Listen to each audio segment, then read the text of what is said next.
이 시간 우리에게 주시는 하나님의 말씀은 구약성경 욥기 22장 21절과 22절의 말씀입니다. 욥기 22장 21절과 22절입니다.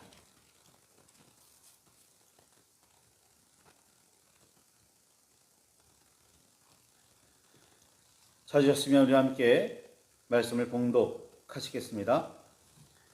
너는 하나님과 화목하고 평안하라. 그리하면 복이 내게 임하리라. 청하건대 너는 하나님의 입에서 교훈을 받고 하나님의 말씀을 내 마음에 두라. 주님 우리의 마음을 여시어 말씀을 깨닫게 하옵소서. 아멘.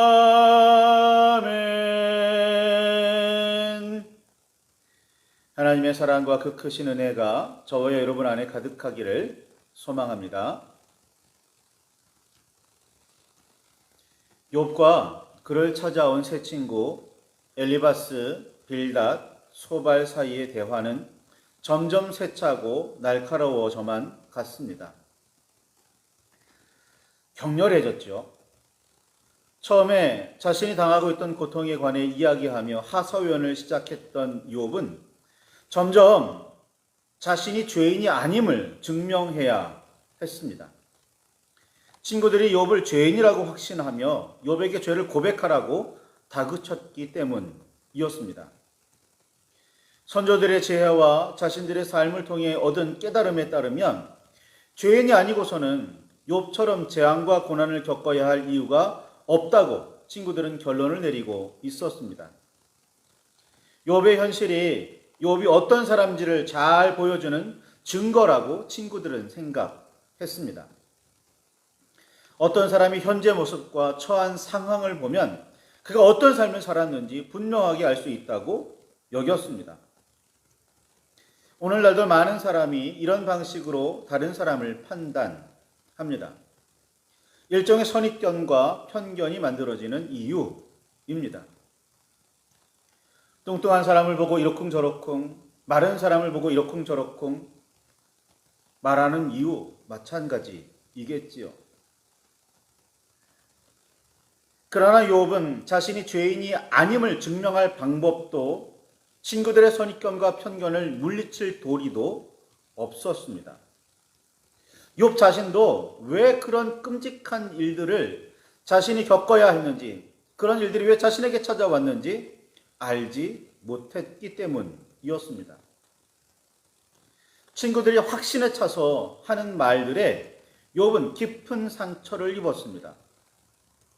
그렇지 않아도 온갖 고통 때문에 그나마도 견디기 힘들었던 욥은 친구 엘리바스에게 욥기 6장 14절에 있는 것처럼 낙심한 자가 비록 전능자를 경외하기를 저버릴지라도 그의 친구로부터 동정을 받으리라 라고 말했습니다.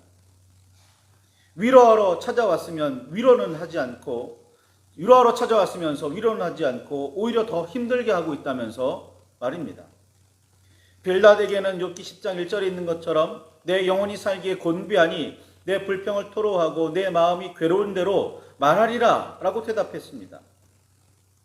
아무것도 이렇게 심한 고통을 받고 있는데 누구보다 자신을 잘 이해할 만한 친구들이 자신이 아무것도 할 기력이 없을 만큼 지쳐 몹시 고단한 상태에서 하는 불평을 좀 들어달라고, 자신이 얼마나 괴로운지 말할 테니 좀 위로해달라고 말입니다. 소발에게는 욥기 13장 13절에 있는 것처럼 너희는 잠잠하고 나를 버려두어 말하게 하라. 무슨 일이 닥치든지 내가 당하리라 라고 대꾸했습니다. 친구라고 찾아와서 한다는 말들이 전혀 도움도 위로도 힘도 되지 않으니 그만 말하라고 부탁했습니다. 그러나 친구들은 그쯤에서 멈출 생각이 전혀 없었습니다. 친구들은 선조들의 지혜와 자신들의 지식이 깨달음의 정수라고 여기며 욥 판단하기를 그치지 않았습니다. 친구들이 생각에 욥은 뭔가 잘못 알고 있을 뿐 아니라 자신의 현실을 분명하게 마주하기를 꺼리며 피해 얼굴을 돌리고 있었습니다. 친구들의 생각에 욥이 뭔가 잘못되었다는 겁니다. 친구들은 욥을 바른 깨달음으로 이끌어야 한다는 사명감에 불탔습니다. 욥이 깨달아야 할 진리는 그런 재앙은 아무에게나 아무런 이유 없이 내리지 않는다는 사실이었습니다. 공의롭고 정의로운 여호와께서 의로운 사람에게 재앙을 내려 징벌하실 이유가 없다고 배워왔고 그렇게 삶에서 경험했으며 깨달았기 때문이었습니다. 그러나 정작 재앙을 당한 친구 욥은 자신의 죄를 인정하지도 않고 있었고 왜 그런 일들이 자신에게 일어났는지 모르겠다며 발뺌하고 있었기 때문에 친구들은 욥의 말들을 매우 참담한 심정으로 듣고 있었습니다.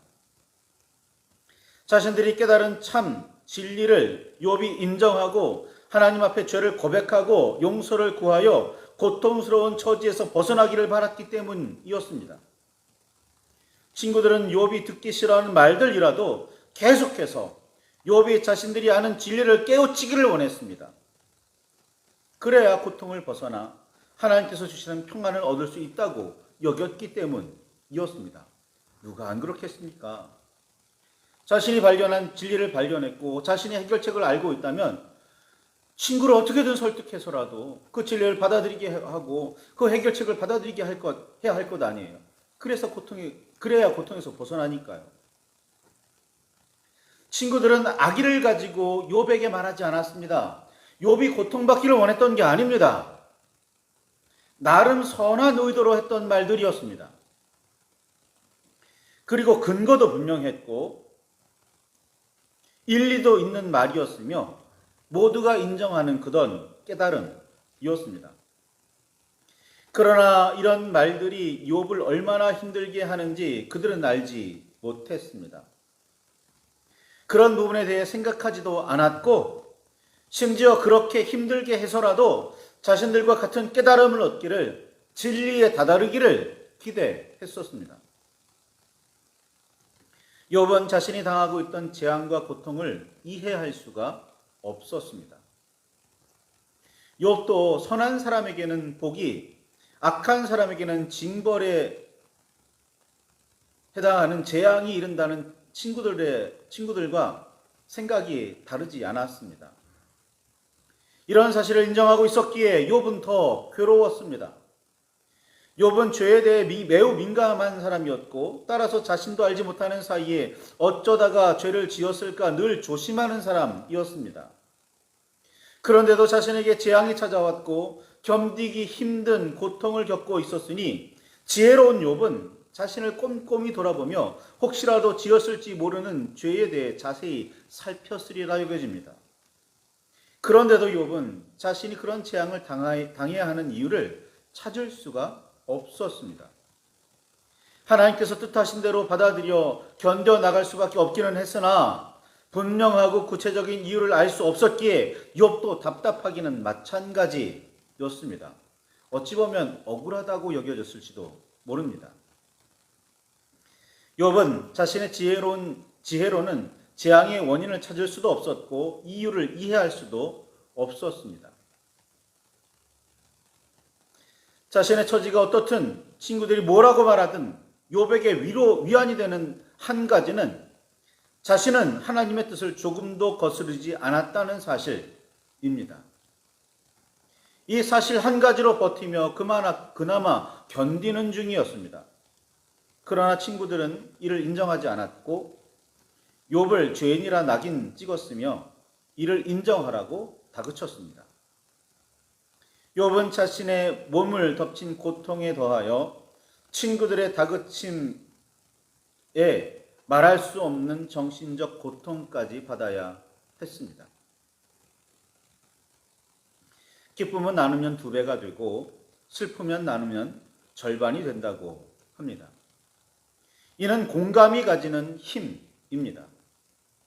그러나 실제로 진정으로 공감하는 사람은 그리 많지 않습니다. 욥의 경우 가장 가까운 사람이었던 아내도 친구들도 욥을 이해하지도 그의 마음을 나누어 품지도 않았습니다. 그렇게 하지 못했습니다. 감히 장담컨대 그런 사람은 욥 곁에 없었고 우리 주변에도 거의 없습니다.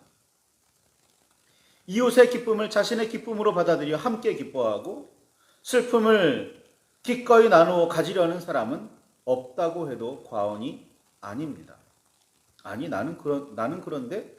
라고 생각할 수 있겠지만 정말 기쁨을 나누어 가진 적이 있으십니까? 정말 슬픔을 나누어 진 적이 있으십니까? 이웃이 땅을 사면 배가 아프고 슬퍼하면 남모르게 고소해하기가 일수입니다. 적어도 함께 기뻐할 마음은 있어도 함께 슬퍼하며 아파하려고 하지는 않습니다. 십자가의 승리와 영광은 함께 누리려고 하지만 그 고난을 함께 하려는 사람은 거의 없습니다. 제자들도 처음부터 그렇게 하지는 않았고 그렇지 못했습니다. 오죽하면 예수님께서 마태복음 26장 40절에 있는 것처럼 너희가 나와 함께 한 시간도 이렇게 깨어 있을 수 없더냐. 마가복음 14장 38절에 시험에 들지 않게 깨어 있었기도 하라. 마음에는 원이로되 육신이 약하도다. 누가복음 22장 46절에 어찌하여 자느냐. 시험에 들지 않게 일어나 기도하라. 라고 말씀하셨겠습니까? 이는 당시의 제자들에게뿐 아니라 오늘 우리에게도 하시는 말씀입니다. 예수님의 영광은 함께 하려고 하지만 그 고난은 함께 하려는 마음이 없습니다. 예수님의 승리는 누리려고 하지만 예수님처럼 그렇게 처절하게 주님의 뜻을 이루며 힘들게 어렵게 살 마음은 전혀 없습니다. 이런 우리의 현실이 안타까울 뿐입니다. 친구들은 욥의 고난을 공감하기보다는 낙인 찍고 정죄하기에 바빴습니다. 그렇게 하는 일이 당연하다고 생각했습니다. 그래도 구체적으로 욥의 죄목에 대해서는 말하지 못했고 그럴 만한 증거도 없었습니다. 친구들이 욥을 죄인이라고 생각하는 유일한 증거는 그가 당하고 있는 재앙이 전부였습니다. 따라서 구체적인 죄목에 대해서는 말할 수 없었고 뭔가 숨기고 있는 죄가 있을 수도 있고 그때까지 깨닫지 못한 악이 있을지도 모르니 어서 깨닫고 밝히고 고백하여 진정으로 용서를 구하라고 다그치기만 할 뿐이었습니다. 그러나 욥은 친구들의 다그침에도 자신의 처지를 인정할 수 없었고 이해할 수도 없었습니다. 아무리 돌아보아도 살펴보아도 이런 엄청난 재앙을 맞을 만큼 죄를 지었다고 생각할 수가 없었기 때문입니다. 친구들은 점점 더 답답해했고 욥은 점점 더 억울해져 갔습니다. 자신들의 생각대로 욥의 태도가 변하지 않자 친구들은 점점 더 거칠게 욥을 몰아붙이기 시작했습니다. 자신들만이 진리를 알고 있다고 주장하는 사람들이 주로 저지르는 과격한 행동이기도 합니다. 이단과 사이비들은 이럴 때 폭력과 학대라는 방법을 동원하곤 합니다. 굳이 이단과 사이비가 아니라도 보통 자기의 생각이 받아들여지지 않으면 사람들은 쉽게 거칠어지곤 합니다. 신경질도 내고 그때까지 참고 참았던 심한 말들을 쏟아내기 시작합니다. 욥의 친구들도 다르지 않았습니다. 특히 엘리바스는 오늘 본문의 말씀이죠. 욥기 22장 5절과 욥기 22장에 있는 말씀처럼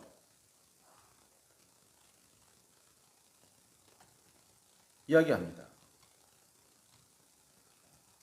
내 악이 크지 아니하냐. 내 죄악이 끝이 없느니라. 까닭없이 죄송합니다. 특히 엘리바스는 욥기 22장 5절에서 9절에 이르는 말씀처럼 내 악이 크지 아니하냐. 내 죄악이 끝이 없느니라. 까닭 없이 형제를 볼모로 삼으며 헐벗은 자의 의복을 벗기며 목마른 자에게 물을 마시게 하지 아니하며 줄인 자에게 음식을 주지 아니하였구나. 권세 있는 자는 토지를 얻고 존귀한 자는 거기에 사는구나. 너는 과부를 빈손으로 돌려보내며 고아의 팔을 꺾는구나. 욥이 죄를 인정하지 않자, 자신이 악하다는 사실을 인정하지 않자 친구들은 점점 더 거칠어졌고, 이제는 엘리바스는 더욱더 구체적으로 욥의 죄목을 거론하기 시작했습니다. 아무런 증거도 없으면서 어떻게 보면 심정적으로 욥이 그만한 재앙을 받아야 했다면 그에 합당한 죄가 어떤 게 있을까 생각해 보니 이런 죄를 욥이 지었을 법하다라고 말한 듯 합니다. 어찌되었든 엘리바스는 욥의 죄목을 하나하나 구체적으로 언급합니다. 욥을 가까이에서 오래 보며 사귀었던 친구인 만큼 그의 죄목을 매우 정확하게 밝히는 듯 보입니다. 그러나 욥의 가깝고 오랜 친구라면 욥이 그런 죄를 지을 사람이 아니라는 사실도 잘 알았으리라 여겨집니다.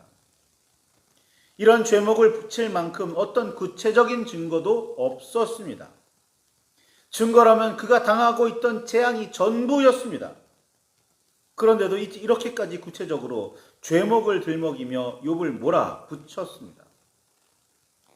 자신이 지었다며 매우 구체적인 죄목을 들먹이는 친구들의 말을 들은 욥의 심정은 어땠을까요? 욥을 몰아붙이며 엘리바스는 이야기합니다. 오늘 본문의 말씀이죠. 너는 하나님과 화목하고 평안하라. 그리하면 복이 내게 임하리라. 청하건대 너는 하나님의 입에서 교훈을 받고 하나님의 말씀을 내 마음에 두라 라고 쐐기를 박아 넣었습니다. 엘리바스의 말은 틀리지 않았습니다. 하나님과 화목하고 평안해야 합니다. 레위기 초반에는 5가지의 대표적인 제사를 하나님께서 백성에게 명령하셨고 그 중에는 분명히 화목제가 있습니다. 바울 사도는 예수께서 화목제물이 되셔서 죄로 인해 한때 원수되었던 하나님과 우리가 화목하게 되었고 하나님 안에서 우리가 즐거워하게 되었다고 설명했습니다. 또한 예수님의 뒤를 따르는 제자로서 우리도 세상과 하나님을 이웃과 이웃을 화목하게 하는 직분을 행해야 한다고 가르쳤습니다. 그게 우리의 사명, 그리스도인의 사명이라고 말이죠. 요한도 예수께서 온 세상의 죄를 위한 화목제물이 되신 일은 하나님께서 우리를 사랑하신다는 분명한 증거임을 확실하게 말했습니다. 그러니 하나님과 화목하기 위해서 우리는 죄를 멀리해야 합니다. 그러나 이런 말씀들을 욥에게 적용하기에는 무리가 있었습니다. 욥도 자세히 알지는 못했지만 그가 받은 재앙과 고통의 원인이 죄악은 아니었습니다.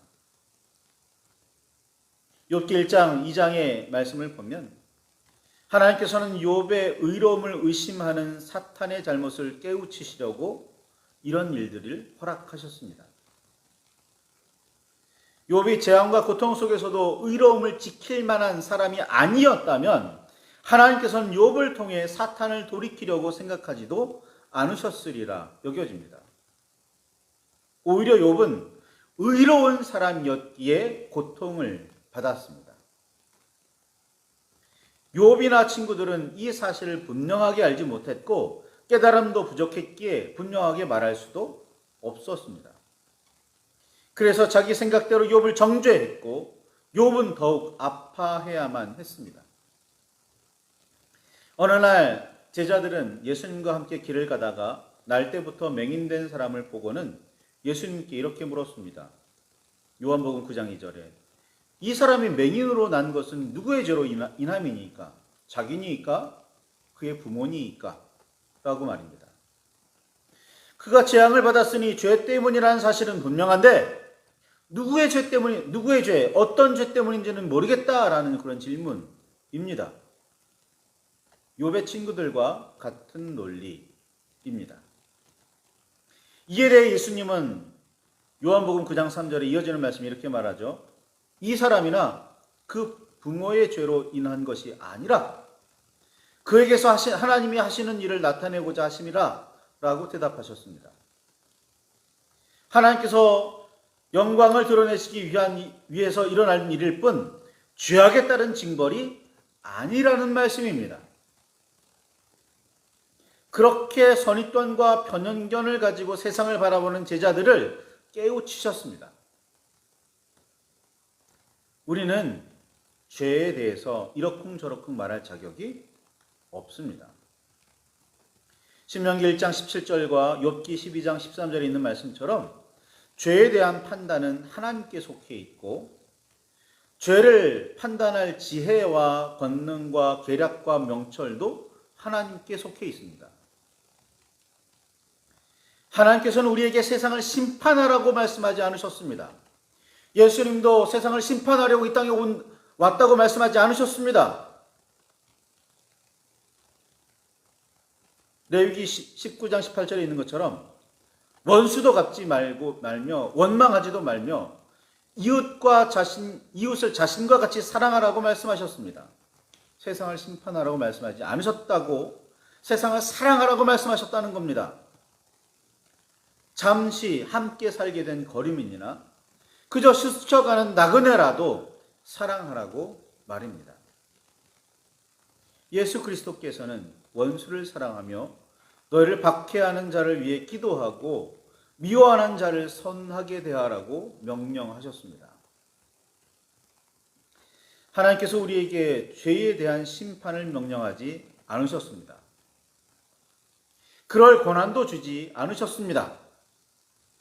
하나님께서는 어떤 이웃이라도 사랑하라고 분명하게 명령하셨습니다. 화목하고 평안해야 하는 대상은 여호와 하나님뿐만이 아닙니다.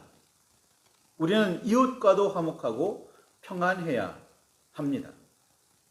그렇다고 악을 용납하고 아무렇지도 않게 저지르면 된다고 하는 말은 드리는 말씀은 아닙니다. 그래도 되지는 않습니다. 악은 멀리해야죠. 분명히 금해야 합니다. 자신을 그렇게 단련해야 하고 죄악을 조심해야 합니다. 그리고 이웃에 대한 태도는 분명히 달라야 합니다. 그러나 우리는 판단하고 재판하고 정죄하려는 유혹을 벗어버리지 못하고 있습니다. 자신에게는 관대하고 이웃에게는 엄격합니다. 그 반대가 되어야 하는데 말입니다. 엘리바스를 비롯한 친구들은 욥에게 이야기합니다.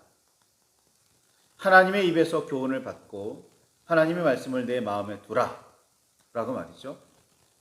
그러나 정작 자신들은 선조들의 지혜와 자신의 깨달음에 의존하여 말을 이어갔고 욥을 정죄했으며 판단했습니다. 정말로 하나님의 입에서 나온 교훈을 받으며 진정으로 하나님의 말씀을 마음에 두고 있는지 욥의 친구들은 스스로도 알지 못했습니다. 그러면서도 욥을 판단했고 정죄했지요. 그래서 더욱 아파하고 힘들게 했습니다. 말씀을 붙들고 깊이 묵상하시기 바랍니다. 물론 진리를 가르치고 전해야 합니다. 진리를 가르치고 전해야 하는 것 분명합니다. 그런데 내가 알고 있는 그 지식이, 내가 알고 있는 그 지혜가 전부일까요? 나는 성경을 분명하고 올바르게 이해했고 그 정수를 올바르게 깨닫고 있는 걸까요? 그래서 이웃에게 그렇게 함부로 신랄하게 말할 수 있는 걸까요? 그건 사랑일까요? 말씀을 붙들고 깊이 묵상하시기 바랍니다. 나는 하나님의 진리를 분명하게 알고 있는지 말이죠. 예수님께서 모든 율법의 정수라고 모든 선지자들이 하나님의 말씀을 가르치셨는데 그 말씀의 핵심이라고 하나님을 사랑하고 이웃을 사랑하라고 말씀하신 그 두 가지가 우리의 삶 중에 있는지 말입니다.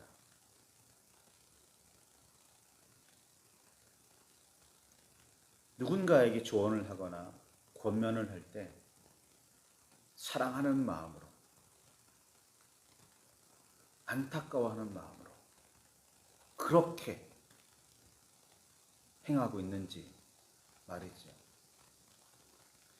말씀을 붙들고 깊이 묵상하시기 바랍니다. 나는 어떤 사람인지, 내가 알고 있는 건 전부일까? 온전할까? 내가 알고 있는 게 참 진리일까? 하나님께서 나에게 뭘 원하시고 계시는 걸까? 분명하게 온전하게 깨달으시기를 바랍니다. 말씀을 붙들고 묵상하시기를, 참 진리를 깨달으시기를